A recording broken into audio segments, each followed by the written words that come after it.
So the prevalence of asthma in the UK is somewhere between 6 to 10%, and the prevalence of exercise-induced bronchoconstriction in an athletic population is approximately 22%. Hi, my name is Professor John Dickinson from the Marylebone Health Group. I'm an exercise physiologist.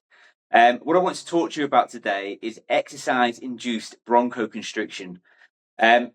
It's a bit of an odd name. It's related to asthma. You might also know it as exercise-induced asthma. So it's kind of part of the asthma family.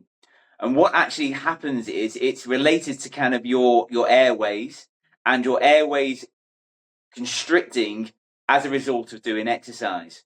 What actually happens is as we exercise, we start to breathe more, and that increase in breathing rate in people that have exercise-induced bronchoconstriction, it causes an inflammatory response in the airway. And that inflammatory response is because the increased amount of air that you're breathing dehydrates the tubes that carry the air into your lungs, and then that dehydration causes inflammation in your lungs, and that causes the gap the air's got to go through in your lungs to get smaller because the airway wall is thickening, and also that inflammation causes muscle around the airway to constrict.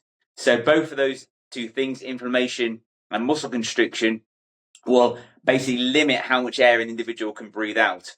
It usually occurs after somebody's exercised rather than during, unless the person's doing either intermittent exercise or they're got a quite severe response. What we see in terms of prevalence, if you're an athlete, you're actually more susceptible to experiencing exercise-induced bronchoconstriction than if you were just a member of the general population who doesn't exercise that regularly. So the prevalence of asthma in the UK is somewhere between 6 to 10%, and the prevalence of exercise-induced bronchoconstriction in an athletic population is approximately 22%. Okay, so athletes are more likely to experience this. Some athletes sometimes don't recognise they have the issue, and sometimes people have symptoms, but actually those symptoms aren't related to exercise-induced bronchoconstriction. So it's important to get the test to diagnose it. In terms of symptoms that you might experience, you can experience things like chest tightness, post-exercise cough, and that post-exercise cough can have excess mucus with it as well.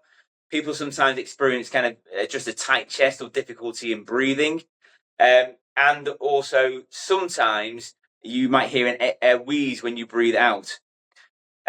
If you don't use inhalers or anything to help resolve this, the symptoms can last for kind of usually up to about an hour, but can last for up to 4 hours. But if we're on the right inhalers, those symptoms aren't present. We'll talk about treatment shortly. So in terms of kind of how we diagnose exercise-induced bronchoconstriction, there's not one perfect test for it, but it needs to kind of have quite a solid makeup of various different things that help us get a solid diagnosis. So those things are taking a good history. So make sure the person doing diagnosis takes a good history.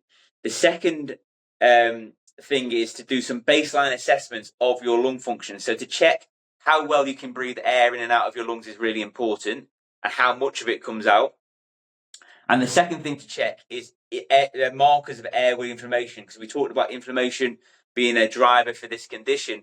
So we can measure that by either looking at kind of how much information we can pick up in our exhaled breath by doing a test called exhaled nitric oxide, or we can take some blood and we can look at kind of markers of inflammation from the lungs in our blood, and that can give us a good idea as to what's going on and what's maybe driving the bronchoconstriction. The other thing we need to do is actually kind of make sure we can objectively test for the bronchoconstriction. So to do that, we actually need to provoke your lungs into having that exercise-induced bronchoconstriction. The most simplest way is to kind of do a challenge where you might exercise and measure lung function before and after it.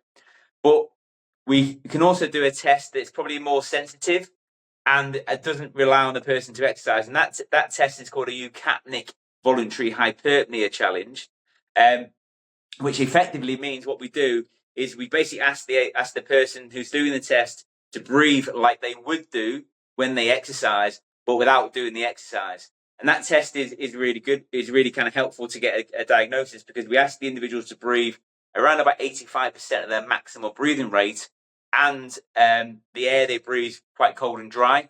So we know we've got a big stimulus there to provoke a bronchoconstrictive response. And then if we see changes in lung function after those tests, that helps us to get a clearer diagnosis of EIB. And what we can also do is take some inhaler therapy to look at the response of the inhaler therapy to the lungs. By doing all of that, we get quite a nice secure diagnosis of exercise-induced bronchoconstriction. Once we got that diagnosis, the treatment, the most beneficial treatment is to use inhaler therapy. That inhaler therapy includes two different types of medication. One's called an inhaled corticosteroid. That medication helps to reduce the inflammation inside of your lungs, and it's really important for the prevention of exercise-induced bronchoconstriction. The other type of medication, which sometimes comes in the same inhaler, is called a long-acting beta-2 agonist, and that medication helps to keep the airways open by relaxing the muscle around the airways. You need to take that medication on a regular basis or on a daily basis to help keep the inflammation down and your airways open. And you may also get given another type of inhaler called a short-acting beta-2 agonist, which is a blue inhaler, which is to be used kind of pre-high-intensity kind of type workouts. But we shouldn't rely on that blue inhaler as our kind of main therapy for treating exercise-induced bronchoconstriction. What you can expect if you get kind of on the right inhalers is that if you did those tests again that were part of the diagnosis, we should see a reduction in airway inflammation, and we should see less of a bronchoconstrictive response to a challenge like the exercise or like eucapnic voluntary hyperpnea, which means that an individual who has exercise-induced bronchoconstriction and they're on the right therapy can exercise as if they don't have asthma, so therefore they put themselves on a level playing field with their non-asthmatic counterparts, and hopefully you can get on and enjoy any exercise that you like to do. So hopefully that explains exercise-induced bronchoconstriction to you quite nicely.